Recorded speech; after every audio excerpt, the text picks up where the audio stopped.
when the high priest would begin his journey at the gate of the temple or the tabernacle, he would first encounter the brazen altar, the largest piece of furniture in the tabernacle complex. There would be a fire on that altar, and this is where the animal sacrifices would be offered. It would be a place of a foul odor, the terrible smell, the stench of sin, a picture of God's judgment and hatred on sin, and the picture of redemption for the sinner. He would make his way past a laver of water that was made from polished brass, from the looking glasses, or the closest things that they had to mirrors when they left Egypt. He could see a reflection of himself. It was a place of cleansing.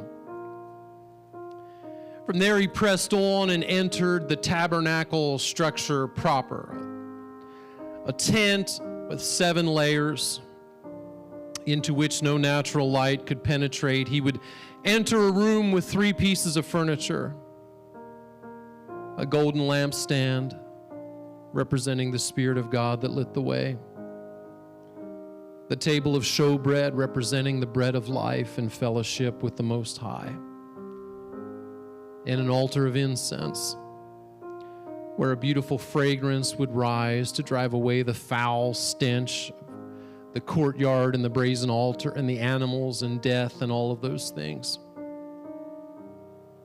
And ordinarily that's as far as he could go. But once a year, on the Day of Atonement, the priest would make his way one step farther. He would step through the veil into a place called the Holy of Holies, or the holiest of all. And there was no light back there other than the glory of God. And standing in that glory of God, he would sprinkle blood from that brass basin that he was carrying on the mercy seat. He would see the visible manifestation, what scholars call the Shekinah glory of God, abiding there between the outstretched wings of the 2 cherubim created on that mercy seat. And that's what we think of when we think of a place that is holy. That's what we think of when we think of a place, the place where God's at, as far as the Old Testament is concerned. And it certainly is. But for something to be holy simply means that it is set apart unto God. It belongs to Him. We talked about this extensively in our study of the book of Corinthians, called to be saints, sanctified, dedicated, set apart unto God. After 40 years of following in his leader's footsteps, the young man we know as Joshua was facing his first military challenge. They've crossed the Jordan River. They've reestablished the covenant of circumcision in the city of Gilgal. And they are preparing to face their first obstacle of conquest, the city of Jericho. And it's widely believed that in these verses that we're going to explore this morning that Joshua was alone. Perhaps it was his daily time of prayer alone. Perhaps he just needed to go for a walk and get some air in the middle of the stress of his new position. But the Bible will tell us in a few verses that Jericho was shut up because of Israel. No one was going in and no one was coming out. The walls of the city of Jericho were massive. It was a city perfectly situated for siege warfare. And typically the way that this kind of battle would go, the enemy army would set up their lines around the outside of the city and close it off. The people inside would lock all the doors, shut all the windows. They kept food and had water supplies, and basically it was a waiting game. Could the people inside last longer than the people outside? They would stop up water sources outside. They'd try and burn fields so they didn't leave anything for the enemy outside. They'd try and bring as many resources as they could inside. In some settings later on in the Romans, they would build an earthen bank up to the wall so they could climb to the top of the wall and get inside. If you've heard of battering rams and things to try and jar down the gates of the city, that would be in later times in siege warfare. But Israel was coming out of the wilderness. They weren't attacking from a home base. They didn't have a nation with resources and supplies that they could draw on. They were literally marching out of the wilderness to this place. They weren't coming from a place. They didn't have a place to retreat to if things didn't work out. And the manna has ceased. And so they're completely relying on God. And they don't have time to wait for this city to fall in the ordinary ways that cities would fall. And that's what Joshua was wrestling with in his mind on the occasion of the following verses, Joshua chapter 5 and verse 13. When Joshua was by Jericho, he lifted up his eyes and looked, and behold, a man was standing before him with his sword drawn in his hand. And Joshua went to him and said, "You can just keep doing what you were doing. We're not going to be very long this morning." That's beautiful. Joshua went to him and said to him, "Are you for us or for our adversaries?" Joshua just thinks it's some guy, doesn't recognize him as the angel of the Lord, and Joshua's ready to fight. He says, "You know what, I can't do a whole lot about that wall over there, but you're just a guy, and if you're on the other team, I'm going to draw first blood, and I may not be able to take Jericho, but I can take you. And so I'm going to do it." Angels commonly showed up looking just like a regular guy in the Old Testament. And he said, "No, but I am the commander of the army of the Lord. Now I have come." And Joshua fell on his face to the earth and worshiped and said to him, "What does my Lord say to his servant?"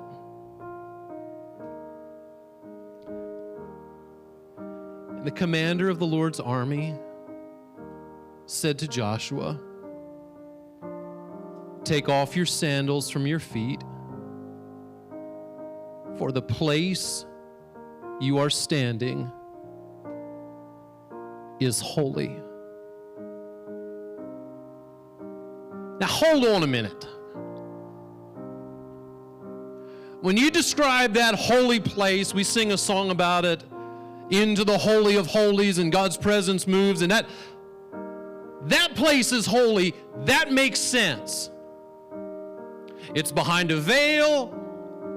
You have to go through all this stuff to get there. God's presence is glowing in that spot. That makes sense. That's not where I'm at right now. Right now I'm in the promised land, that's true, but the promised land, it is inhabited by godless enemies of the people of God. There's a walled city in front of them that they don't have a chance on their own of overcoming it. They have no idea what they're going to do, and yet the place they are standing is holy. We know that the walls are going to fall down, but they don't. We know that for years and years later, we're going to sing the song, "Joshua fought the battle of Jericho, and the walls came tumbling." But they don't know that yet. That song hasn't been written. They're standing there living it. No victory has been given. The last miracle they saw was that river drying up. They came across it, and it seems like, oddly, that at that moment the miracle stopped because manna stopped falling from heaven. That's going to be a shock to your system. Now you got to start rustling your own grub. This is a problem. God, where are you? What is the deal?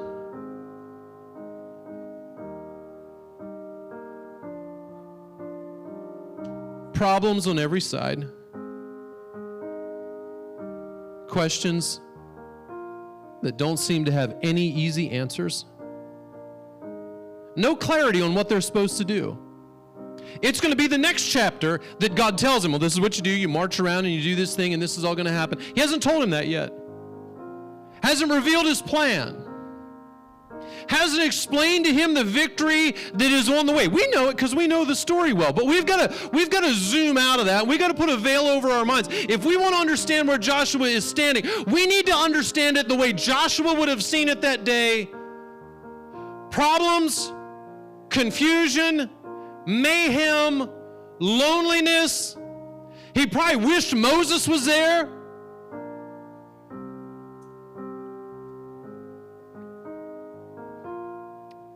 And into that place, God steps. And he says, the place you are standing is holy.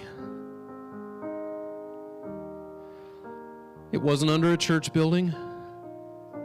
It wasn't in the temple. It wasn't an absence of problems. It wasn't an answer to every question.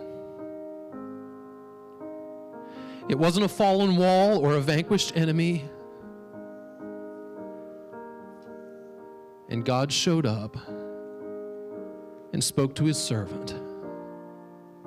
And he said, this place that you are standing is holy. That means it belongs to him. That means he owns it. That means God's hand is there. The only thing Joshua's done is said, if you're on the other team, I'm ready to tussle with you. I'm not sure how it's going to go down, and there's lots bigger headaches I have than you, but I'm going to be there. And God says, okay, this is holy. We could picture it as holy after those walls fall. We could picture it as holy when those ram horns are blaring and Jericho is shaking and there's God doesn't wait for all that. God steps into an atmosphere with more questions than answers. God steps into a place where Joshua is overwhelmed and afraid and missing the way things used to be and stepping into a new season that in many ways he's excited about, in many ways he's got trepidation and fear about, and God meets him in that place and says, this is holy. Your victory's not here yet, and I own this moment. I am the God of the soil that you are standing on right now. I'm not waiting for another day to own your life, to be God. I am God, and I am God here. I am God of this place. I am God of this situation. The place you are standing is holy. That doesn't mean we're finished. We got some work to do. We got some marching to do. We got some horns to blow. We've got some walls to make fall down. We've got a city to conquer. We're in it. And this moment is my moment. And this place is my place. And I am God of where you are standing right now. Amen. The truth of that means I can trust him. The reality of that is that this isn't my moment. This is his moment. When something becomes holy, we give it to God. We manage it by his systems. We set it apart unto him.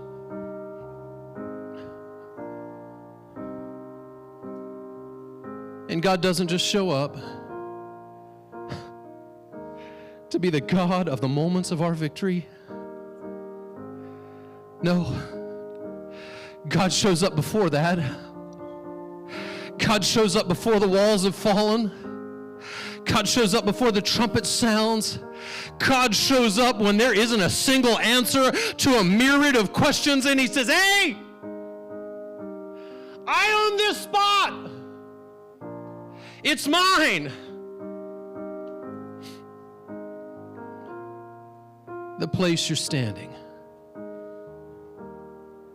right now, not where you'll be later.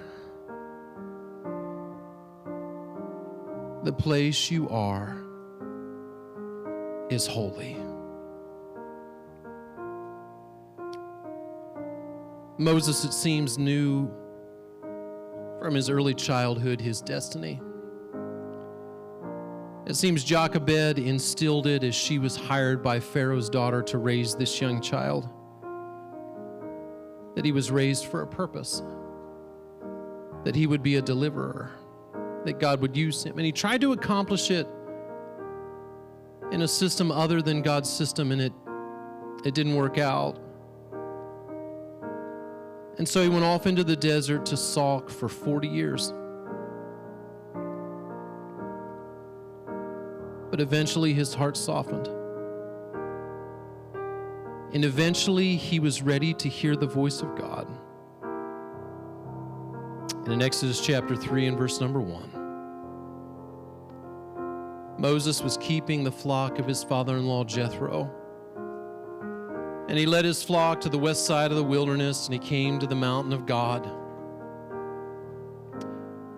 And the angel of the Lord appeared to him in a flame of fire out of the midst of a bush. And he looked, and behold, the bush was burning, yet it was not consumed. And Moses said, I will turn aside to see this great sight, why the bush is not burned. Bible scholars tell us that there's significance in that statement, that it points to a change in the heart of Moses that was sensitive, that was questioning, that was open, at least in some way, to the voice of God. And when the Lord saw that he turned aside to see, God called to him out of the bush, Moses, Moses, and he said, here I am. In verse number 5, then the Lord said, do not come near. Take your sandals off. Take the sandals off your feet, for the place on which you are standing is holy ground. No, God, you don't get it. That this place isn't holy. I'm not here because things went good, God. I'm here because things went wrong. I tried to step into that destiny that you had for me, and it didn't fly. They didn't want to hear it. They didn't want to receive me. It didn't work out. They looked at me and said, who are you that we should listen to you? Who died and made you boss? Why do I care what you have to say, Moses? And Moses was wounded, I believe. I believe Moses was wounded in a deep way because when God told him what he's going to do, Moses spit that same thing back out to God. I think it was rolling through his mind for 40 years. Moses wasn't standing there in a place of strength. Moses wasn't here because he knew it was the mountain of God. Moses was here because he was wounded and he was hurt and he was running.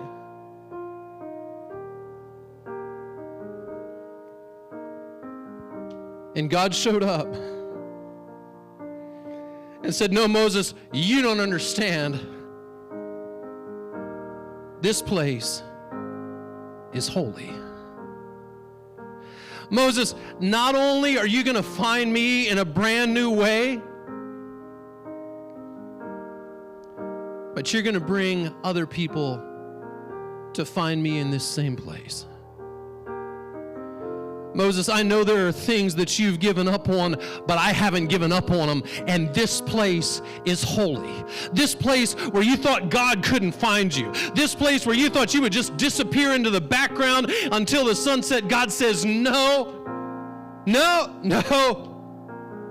we're not doing that.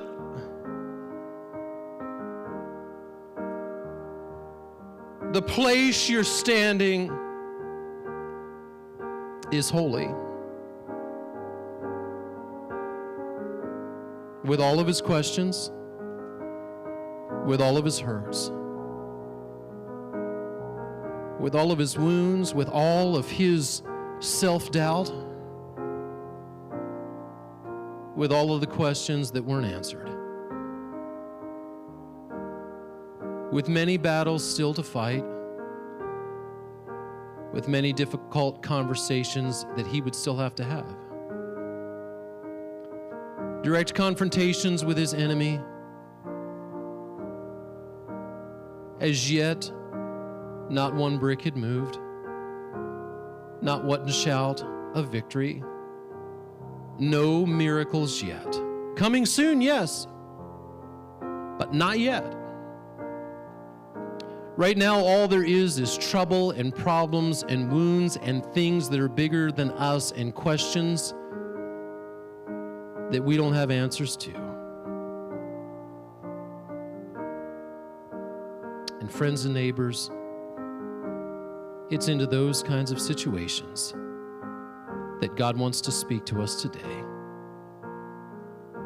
and say, the place you are standing is holy. It's holy because God owns it.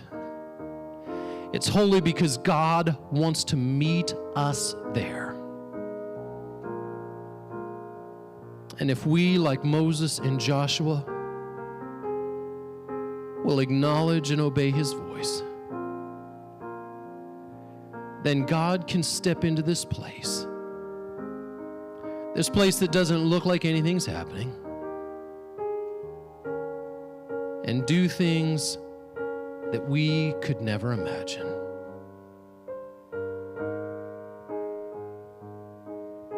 For Moses and Joshua, their difficult life circumstances did not stand in the way of God. Not one bit. No, as a matter of fact, God stepped right into the middle of them and said, "This is holy."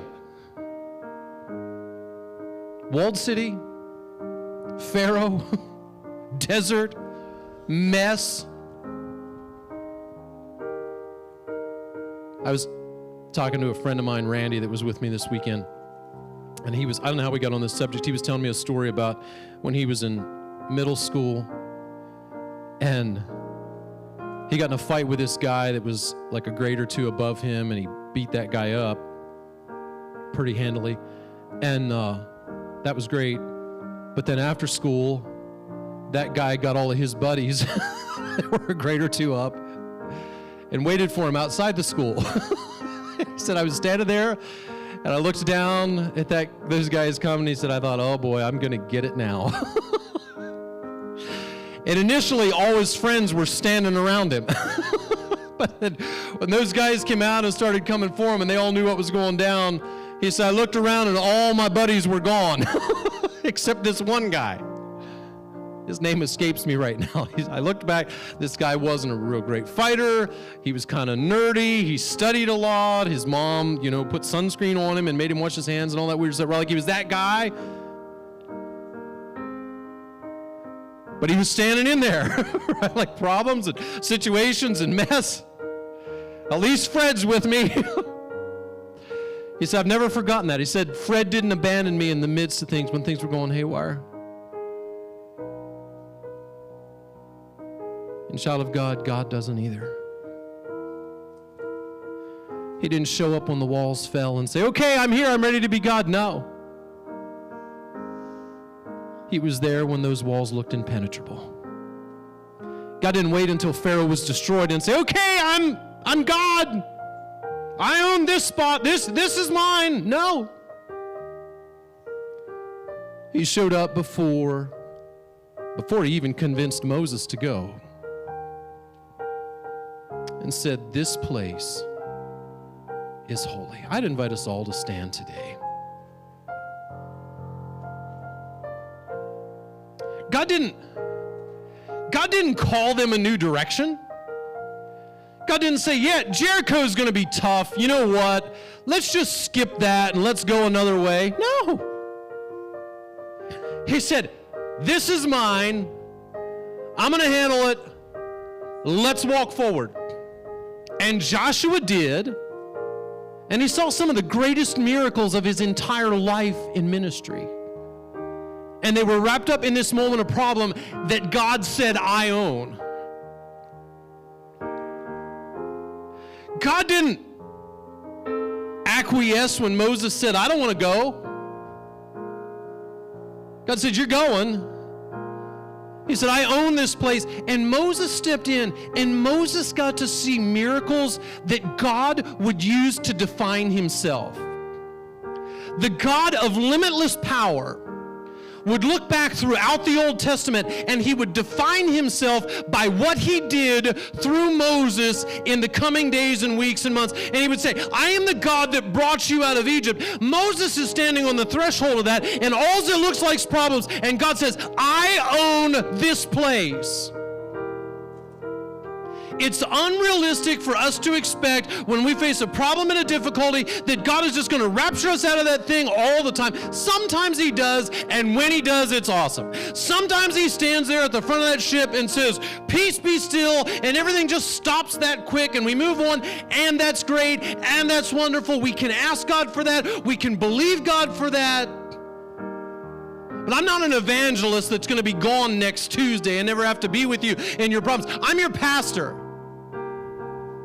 I'm here to walk alongside you through life. And thank God for the ministry of evangelists that encourage us, and I believe in that, and we have them come, and it's an important aspect of ministry.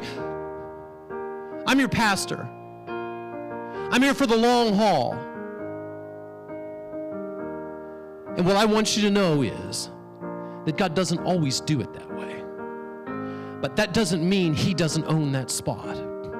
Most of the time what God does is he says, yes, there is a problem.